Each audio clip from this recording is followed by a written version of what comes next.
Merci de votre aimable attention. Regard croisé ce soir s'intéresse à 4 sujets. En Côte d'Ivoire, des manœuvres militaires conjointes avec la France.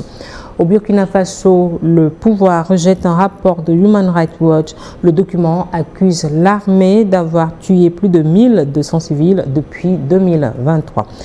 La CEDEAO est-elle en train d'opérer un changement de stratégie envers l'AES? C'est la question qu'on se pose ce soir.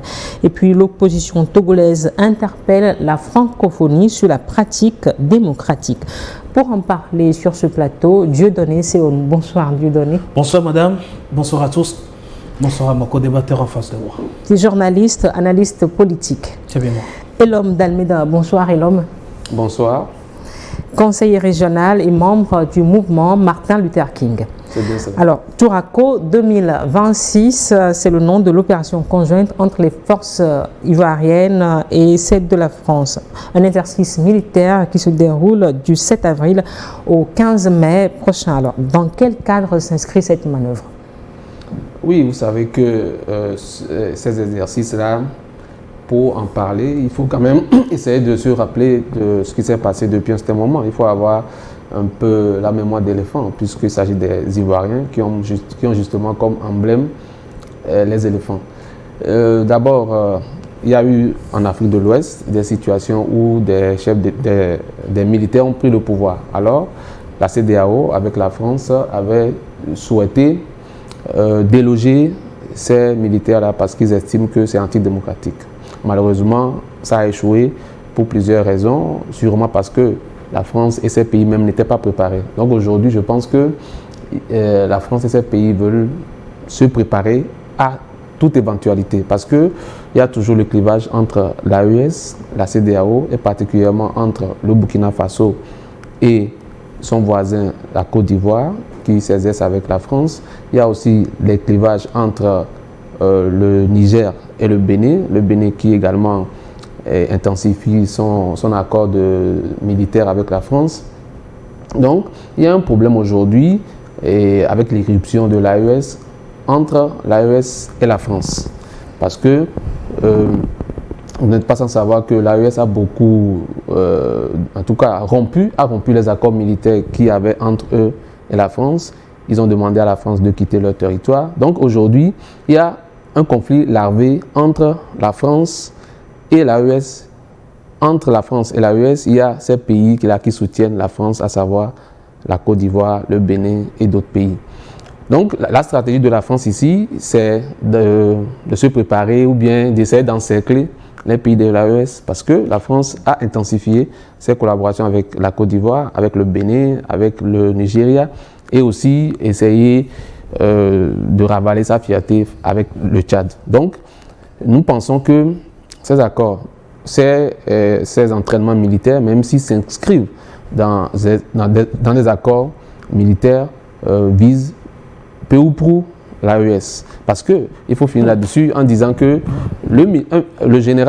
un général français, Lecointre, a dit que les conditions d'insécurité en Afrique de l'Ouest, en particulier dans l'AES, pourraient à terme entraîner la France à intervenir dans l'AES. Et quand on parle de l'AES, on parle du Niger, du Burkina et du Bénin. Donc ils s'apprêtent. Et du Mali. Et du Mali. Donc je pense que la France est en train de s'apprêter à toute éventualité, surtout que ses intérêts sont menacés dans ces pays-là. Dieudonné.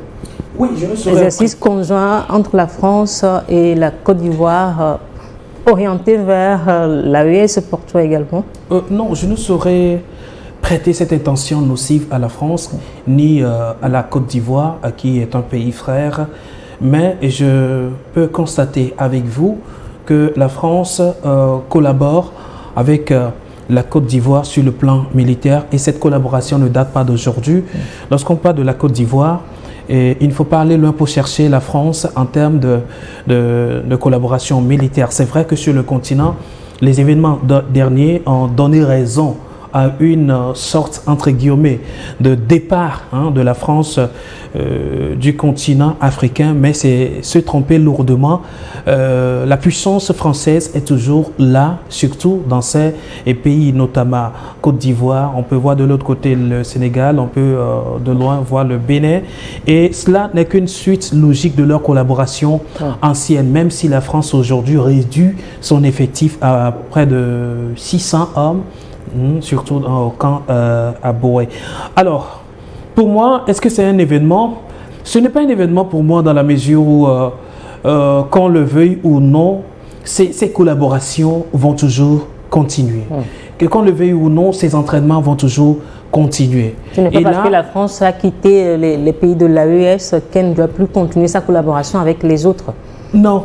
Ce n'est pas parce que la collaboration est rompue ailleurs qu'il ne va pas, ou alors qu'elle ne va pas le vouloir avec quelqu'un d'autre qui le veut si bien. Là, cette collaboration se passe dans d'autres pays également, sauf qu'on ne met pas trop la lumière là-dessus. C'est bien la Côte d'Ivoire qui expose publiquement cette manœuvre militaire, histoire de dire à l'agenda, on parle de la lutte contre le terrorisme. Alors, attendons de voir cette lutte, quelle sera la nature de cette lutte. En soi, les pays de l'AES également n'ont qu'un seul objectif, lutter contre le terrorisme. Je pense que c'est ça le point phare pour lequel les puissances françaises ou alors les puissances étrangères ont été présentes sur le territoire africain. Mais malheureusement, cette présence avait d'autres orientations et l'Afrique, à un moment donné, a trouvé bien de taper du poing sur la table, de voir clair dans ces accords et voir qui fait quoi et où est-ce qu'on fait les choses concrètement. Mais aujourd'hui, lorsqu'on n'a plus la France, dans ces trois pays, l'AES, Mali, Niger et Burkina Faso, cela n'empêche quand même pas que cette puissance puisse être présente dans d'autres pays. Mais est-ce que c'est contre-fonctionnement? Quelques années après Grand Bassam en Côte d'Ivoire, est-ce que le pays a toujours ce défi sécuritaire lié au terrorisme? Défi sécuritaire, je pense qu'aucun pays aujourd'hui du Sahel ne sont à l'abri. Et la Côte d'Ivoire. Aucun pays n'est à l'abri. La Côte d'Ivoire également. N'oubliez pas, Alassane Ouattara, pour briguer ce énième mandat, pointait du doigt des défis sécuritaires. Alors, serait pour lui une manière de répondre à sa promesse de campagne en organisant de telles manœuvres militaires, histoire de dire, en réalité, je vous avais promis quelque chose, eh bien, je prends les mesures nécessaires pour pouvoir y faire face. Maintenant, si dans la réalisation des choses, on trouve que l'intérêt ou alors l'objectif est ailleurs, je pense qu'aujourd'hui, nous sommes là pour crier encore haut et fort qu'on a encore un traître sur le continent qui veut déstabiliser d'autres pays. Mais pour moi, c'est trop tôt de prêter cette intention à l'armée ivoirienne et aussi la collaboration française. Défis sécuritaires en Côte d'Ivoire, est-ce que ça existe toujours? Oui, tous les pays sont toujours, font face toujours à des défis sécuritaires, soit en interne, soit à l'externe. Et aujourd'hui, moi, je présente la chose... Surtout lié au terrorisme. Oui, si c'est lié au terrorisme, il faut savoir que les terroristes, même s'ils ont des hameaux ou bien se cachent dans le pays, ils arrivent, quand on veut les pourchasser, à se replier dans les pays voisins.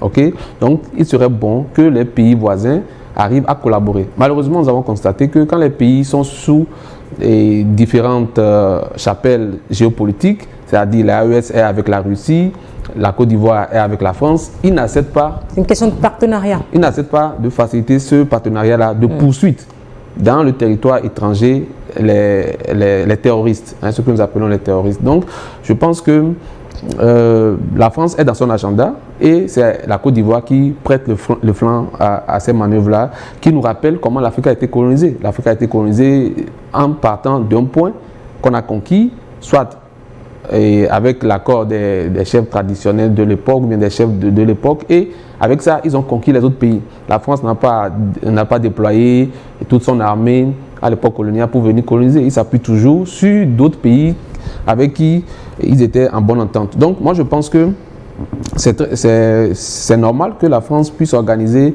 des partenariats militaires avec d'autres pays.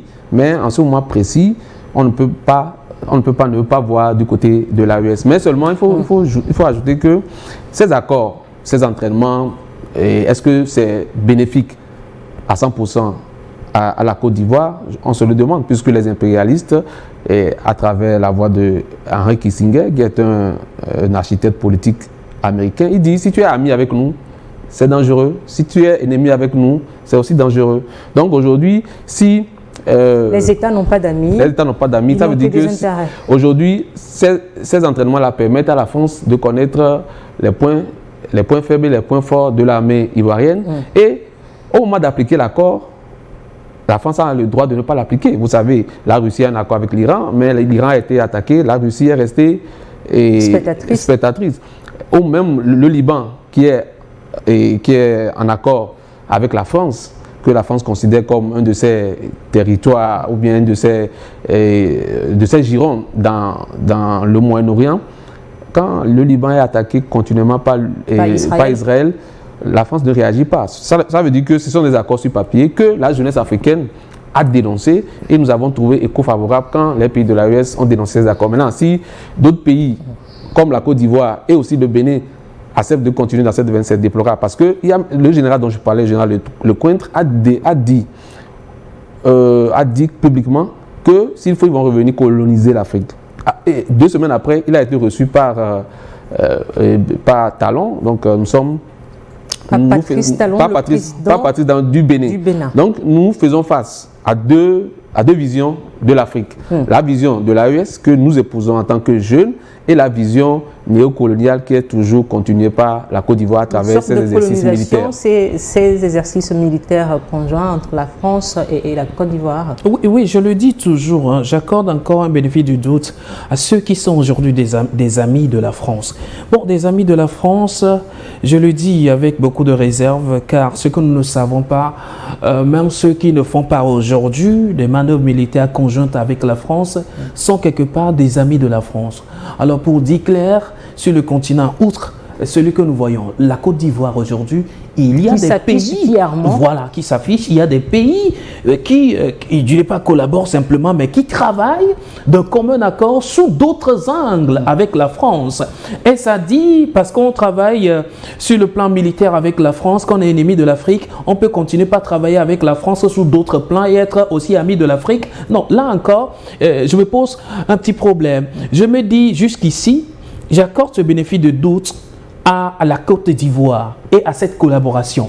Je ne serais en train de dire avec exactitude aujourd'hui que la France serait en train de réaliser une base arrière avec la Côte d'Ivoire et le Bénin pour déstabiliser l'œil ouvert de l'Afrique aujourd'hui, ou alors préparer une énième colonisation. Même si c'était le cas, cette colonisation, cette fois-ci, ne serait plus comme ce qui a été de par le passé. Le néocolonialisme. Ce néocolonialisme-là n'aura plus de racines comme ce que nous avons vécu jusqu'ici. Il faut que l'Afrique elle-même se tourne vers soi pour identifier les défis à relever et ne pas toujours compter sur d'autres puissances pour pouvoir atteindre l'objectif.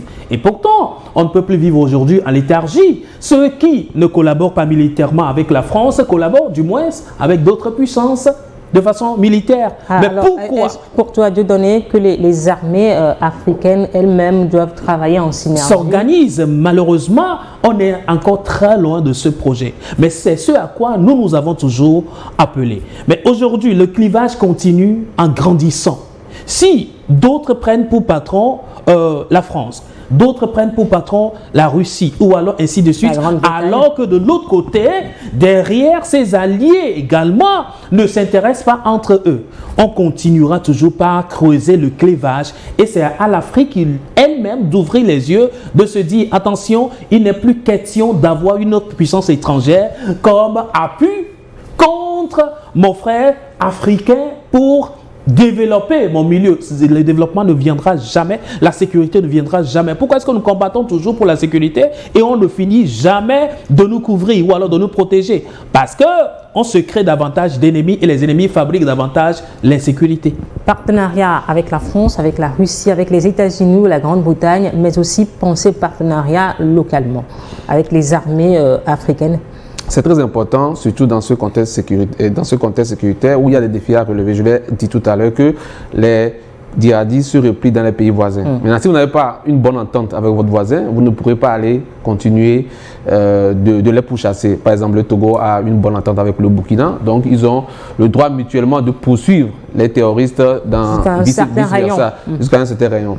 Maintenant, si cette géopolitique se joue toujours en Afrique, il n'y a pas de problème. Mais notre inquiétude, c'est que la Côte d'Ivoire pourra-t-elle, au vu de ce qu'elle a déjà montré, est-ce que la Côte d'Ivoire pourra résister quand la France va lui demander des autorisations, des faveurs pour attaquer les autres pays? C'est-à-dire l'après-exercice. L'après-exercice. Si par exemple aujourd'hui, la France qui est en conflit ouvert, par exemple avec le Niger, à cause de l'uranium, si la France veut attaquer le Niger à travers, ou bien veut attaquer les pays de l'AES, puisque aujourd'hui ils sont ensemble, est-ce que la Côte d'Ivoire va résister comme le Tchad avait refusé à l'époque? Vous avez vu ce qui s'est passé au Moyen-Orient, quand les pays du Golfe n'ont pas refusé à l'Amérique d'utiliser son sol pour attaquer les autres pays. L'Iran, ne pouvant pas attaquer directement l'ogre et États-Unis, a plutôt attaqué ces petits pays-là, ces voisins-là. Vous savez que l'Espagne a refusé aux USA d'utiliser son sol. La Grande-Bretagne aussi. Est-ce que la Côte d'Ivoire, au moment venu, va refuser à la France d'utiliser son pays pour attaquer les pays de l'AES? C'est la question. C'est une autre paire de manches. Non, les inquiétudes sont claires. Les inquiétudes sont claires et autorisées. Mais moi, je le dis et je le répète toujours. Bénéfice du doute. Bénéfice du doute au pouvoir ivoirien. Mais ce qu'il a fait déjà la dernière fois, en acceptant, en étant même la tête de pont, sur instigation de la France, d'attaquer ou bien d'aller déloger les putschistes au Niger, ne nous donne pas, en tout cas à moi, ne me donne pas la confiance de lui d'accorder à la Côte d'Ivoire le bénéfice du doute. Si la Côte d'Ivoire pouvait réaliser son rêve, il l'aurait fait. Il est donc confronté aujourd'hui. C'est pourquoi aujourd'hui il se prépare. Malheureusement, je ne saurais le dire. Il est confronté à ce bras de l'espace, comment dirais-je, de l'AES et sahélien. Et il n'a pas pu exercer ou alors réaliser son rêve. Alors, si aujourd'hui, d'ailleurs, les constats sont clairs que la Côte d'Ivoire voulait fabriquer quelque chose. Le président Ibrahim Traoré l'a dit la dernière fois. Quand on était là, on a vu la France la Côte d'Ivoire qui a offert son plateau en promettant de milliers d'hommes pour aller attaquer un pays de l'AES. Avec un budget. Et voilà. Mais aujourd'hui, il a compris qu'il a échoué dans cette mission-là. Est-ce le moment de revenir encore se préparer pour le faire? Un ado, je lui accorde encore un bénéfice de doute. S'il arrive qu'il commet cette bêtise, je pense que l'histoire Alassane Dramane Ouattara. Quand il dit un ado, on pensera à l'abrégé adolescent. Nous marquons une courte pause pour continuer après avec le Burkina Faso.